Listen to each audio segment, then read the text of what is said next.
I have helped sell and buy many businesses. And in fact, I purchase a lot of businesses as part of my wealth management fund. I often go out and buy other advisors' practices. So this is really interesting because very often a buyer and a seller have a very large disagreement initially about kind of what's the price, what's the value of what they're going to be exchanging. So as a seller, you can do your part to help boost the value of this business. And this is accomplished through a few different means.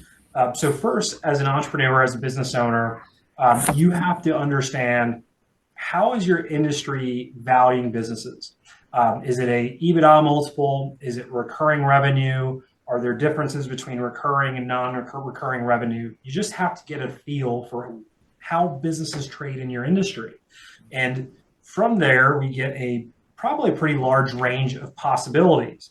And if you want to be on the higher end of that range, you have to make sure you're doing the right sorts of things that buyers are going to be looking for. So I hear it all the time. Let's say in the advisory business, you can trade for anywhere between 2 and 6x revenue.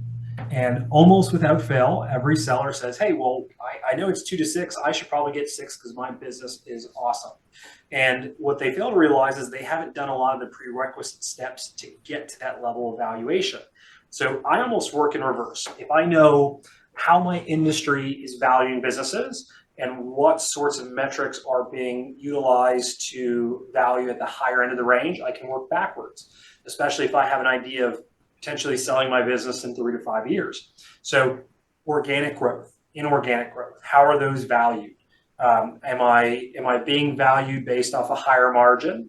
If so, I should probably work to improve my margin. So from the financial side of things, there's a lot of reverse engineering that you can do to get into that higher end of the range. Secondly, and this kind of goes back to Faith's point about separate bank accounts and separate spending and expense accounts, is all too often we treat our businesses potentially like our personal piggy banks. Buyers do not like to see that. They like to see businesses that are very well run, are run from a very clean perspective, a very efficient perspective. So if you are the type of person that runs all sorts of personal expenses through your business, maybe you've hired your kids, your wife, your aunt, your long lost uncle, those can very often be detrimental to kind of the financials of your business. Even a lot of times, I think buyers are reluctant to remove these kind of separate expenses from your income statement, from your cash flow. So be very wary of that. I think that making your business very business-like is going to be very key to buyers. And when we all buy houses, we make sure that things are clean, things are tidy. Perhaps our house has curb appeal. So again, make your business as attractive as can be to a potential buyer. And very often, those things are different than why you've run your business. So be very mindful of that. And all too often, we have sellers of businesses that are not mindful of how they should run their business. What sorts of things should they be doing to maybe optimize their business?